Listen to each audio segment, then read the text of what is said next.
இந்த வீடியோவை உங்களுக்கு வழங்குவோர் மாலை முரசு செய்திகள் தொலைக்காட்சியின் படிப்போம் ஜெயிப்போம் உயர்கல்வியை தேர்ந்தெடுப்பதில் உள்ள சந்தேகங்களை தீர்க்கும் நிகழ்ச்சி தினமும் மாலை 5 மணிக்கு. தொடர்ந்து இந்நேரத்திற்கான தலைப்புச் செய்திகளை பார்க்கலாம். நீட் தேர்வின் ஆதி முதல் அந்தம் வரை பணம்தான் விளையாடுவதாக முதலமைச்சர் மு.க.ஸ்டாலின் விமர்சனம். வினாத்தாள் தொடங்கி தேர்வரை முடிவுகள் வெளியீடு என அனைத்து நிலைகளிலும் குளறுபடிகளும் முறைகேடுகளும் அரங்கேறி வருவதாக குற்றச்சாட்டு.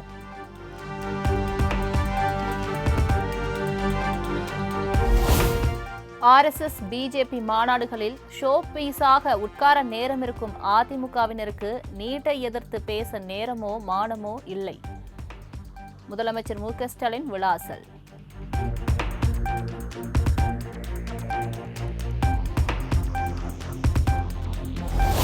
தமிழகத்தில் 55 IAS அதிகாரிகள் பணியிட மாற்றம். வணிக வரி, நிதித்துறை உள்ளிட்ட பல்வேறு துறைகளின் செயலாளர்கள் அதிரடி மாற்றம்.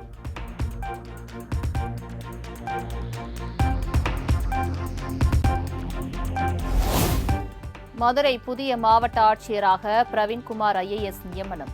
திருப்பூர் மாவட்ட ஆட்சியர் கிறிஸ்துராஜ் பணியிட மாற்றம் செய்யப்பட்டு புதிய ஆட்சியராக நாரணவரை மணீஷ் நியமனம்.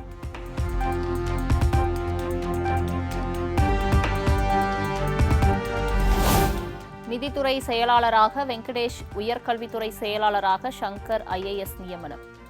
வணிக வரித்துறை ஆணையராக நாகராஜன் IAS, மனிதவள மேலாண்மைத்துறை செயலராக சமயமூர்த்தி IAS நியமனம்.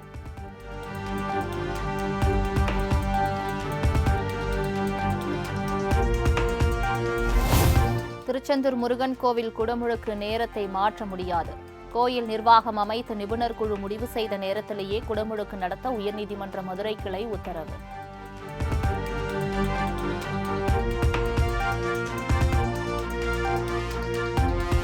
திருப்பத்தூரில் கள ஆய்வு மேற்கொண்டு பல்வேறு திட்டங்களை தொடங்கி வைப்பதற்காக ரயிலில் பயணம் செய்கிறார் முதலமைச்சர் மு.க.ஸ்டாலின்.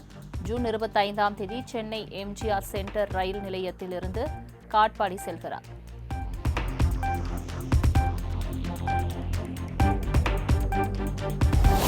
கர்நாடக மாநிலத்தை போன்று PDPS திட்டத்தின்படி தமிழக மா விவசாயிகளுக்கும் இழப்பீடு வழங்க வேண்டும். மத்திய மாநில அரசுகளுக்கு அதிமுக பொதுச் செயலாளர் எடப்பாடி பழனிசாமி வலியுறுத்தல்.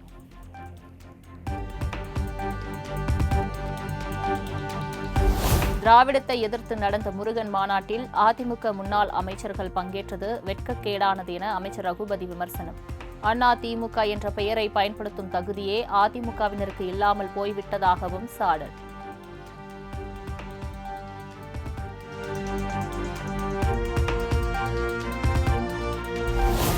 முருக பக்தர்கள் மாநாட்டுக்கு வந்த கூட்டத்தை பார்த்து பயந்து திமுக பல்வேறு குற்றச்சாட்டுகளை கூறுகிறார்கள். பெரியார், அண்ணாவை இழிவுபடுத்தியது குறித்த கேள்விக்கு பாஜக மாநில தலைவர் நயினார் நாகேந்திரன் விளக்கம்.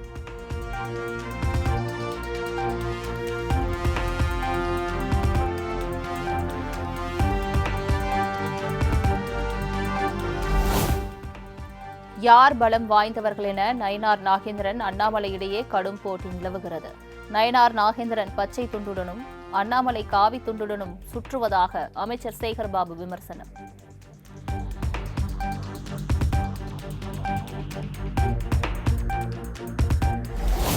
அண்ணாவை விமர்சிப்பதை அதிமுக ரசிக்கிறது என்றால் உங்களின் உடம்பில் ஓடுவது அதிமுக ரத்தமா பாஜக பாசமா என திமுக அமைப்பு செயலாளர் RS பாரதி கேள்வி.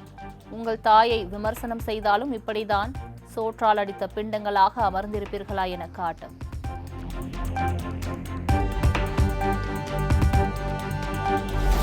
பாஜக அதிமுக இடையே கொள்கை வேறு, கூட்டணி வேறு. RS பாரதிக்கு முன்னாள் அமைச்சர் SP வேலுமணி பதிலடி.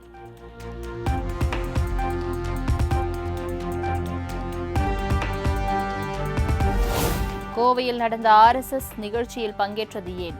அதிமுக முன்னாள் அமைச்சர் SP வேலுமணி விளக்கம்.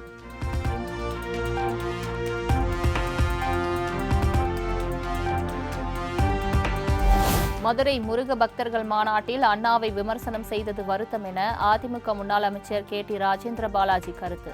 மறைந்த முன்னாள் தலைவர்களை விமர்சிக்கும் வகையில் வீடியோ வெளியிட்டதை தவிர்த்திருக்கலாம் எனவும் பேட்டி.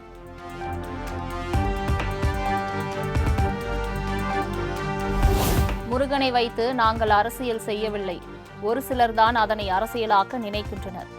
இந்து என சொல்வதற்கு நான் ஏன் அச்சப்பட வேண்டும் என்றும் பாஜக நிர்வாகி சரத்குமார் கேள்வி.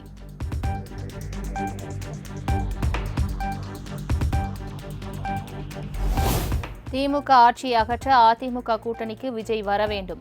அதிமுக முன்னாள் அமைச்சர் KT ராஜேந்திர பாலாஜி அழைப்பு.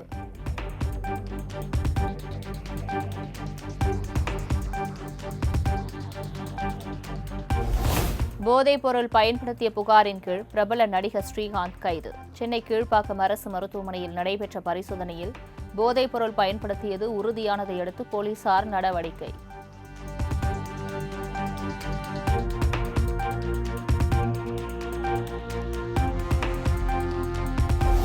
சொத்து குவிப்பு வழக்கில் திமுக MP R. ராசா சென்னை சிறப்பு நீதிமன்றத்தில் நேரில் ஆஜர்.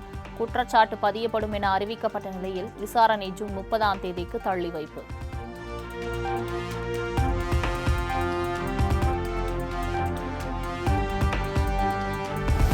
புகார் கொடுக்க சென்ற பட்டியலினத்தை சேர்ந்தவரை நுளம்பூர் காவல் ஆய்வாளர் அவமானப்படுத்தியதாக தொடரப்பட்ட வழக்கு. வெள்ளை சட்டையுடன் வந்தால் தான் மரியாதை தருவீர்களா, அழுக்கு சட்டையுடன் வந்தால் புகாரை ஏற்க மாட்டீர்களா என சென்னை உயர்நீதிமன்றம் காட்டம்.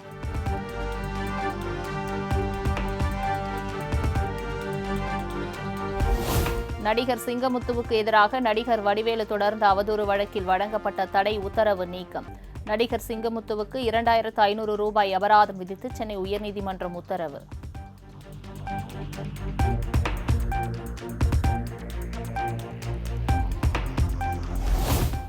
எடப்பாடி பழனிசாமி தலைமையில் நாளை சென்னையில் அதிமுக மாவட்ட செயலாளர்கள் மற்றும் பொறுப்பாளர்கள் கூட்டம். சட்டப்பேரவை தேர்தல் மற்றும் கூட்டணி விவகாரம் குறித்து நிர்வாகிகளுடன் ஆலோசனை நடத்த உள்ளதாக தகவல்.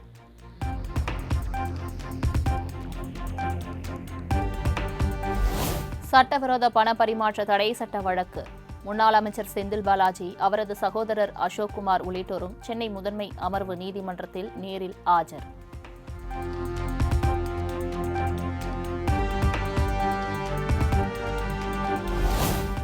மருத்துவ சிகிச்சைக்காக அமெரிக்க செல்ல அனுமதி கோரி செந்தில் பாலாஜியின் சகோதரர் அசோக்குமார் மனு. ஜூன் 30ஆம் தேதி அமலாக்கத்துறை பதில் அளிக்க சென்னை முதன்மை அமர்வு நீதிமன்றம் உத்தரவு.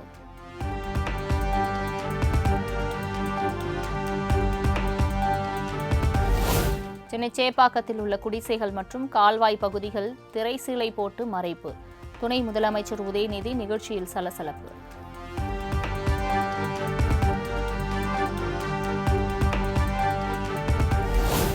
தாவேகா தலைவர் விஜய் பிறந்தநாள் கொண்டாட்டத்தில் விதிமீறல்களில் ஈடுபட்டதாக சென்னையில் 53 வழக்குகள் பதிவு. பொது இடங்களில் அனுமதியின்றி மக்களுக்கு இடையூறு ஏற்படுத்துதல், பிளக்ஸ் போர்டு வைத்தது உள்ளிட்ட பிரிவுகளில் நடவடிக்கை.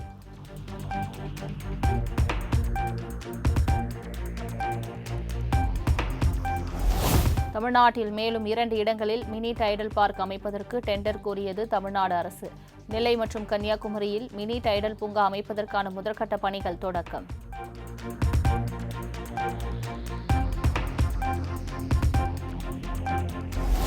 ஓசூர் அருகே காரில் வைத்திருந்த 7.50 லட்சம் ரூபாய் பணத்தை திருடி செல்லும் CCTV காட்சி. மாநில எல்லைப் பகுதிகளில் குற்றச் சம்பவங்களை தடுக்க காவல்துறைக்கு பொதுமக்கள் கோரிக்கை.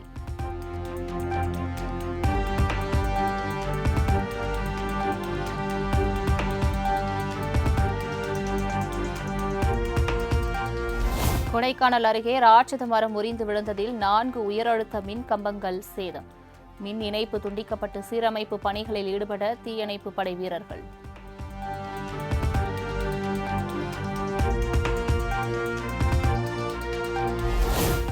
கொடைக்கானல் தாண்டிக்குடியில் முகாமிட்டுள்ள விவசாய பயிர்களை சேதப்படுத்தும் காட்டு யானைகள். வனப்பகுதிக்குள் விரட்ட நடவடிக்கை எடுக்க வேண்டும் என வனத்துறைக்கு விவசாயிகள் கோரிக்கை.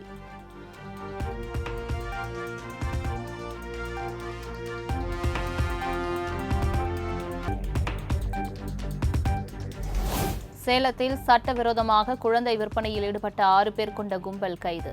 கடந்த 3 ஆண்டுகளில் 30க்கும் மேற்பட்ட குழந்தைகளை விற்றது அம்பலம்.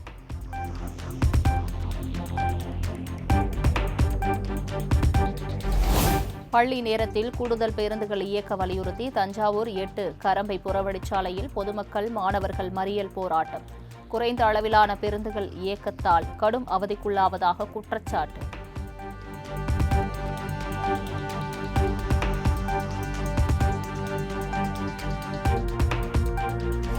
குஜராத், மேற்கு வங்கம், கேரளா, பஞ்சாப் மாநிலங்களில் 5 தொகுதிகளுக்கு நடைபெற்ற இடைத்தேர்தலில் 2 இடங்களில் ஆம் ஆத்மி வெற்றி.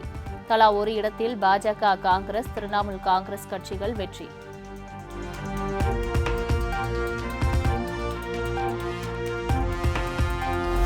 குஜராத்தில் ஆளும் பாஜக மீது மக்களுக்கு சலிப்பு ஏற்பட்டுவிட்டதாக ஆம் ஆத்மி கட்சி ஒருங்கிணைப்பாளர் கெஜ்ரிவால் விமர்சனம். இடைத்தேர்தல்களில் பாஜக மற்றும் காங்கிரஸை மக்கள் நிராகரித்து விட்டதாகவும் சாடல்.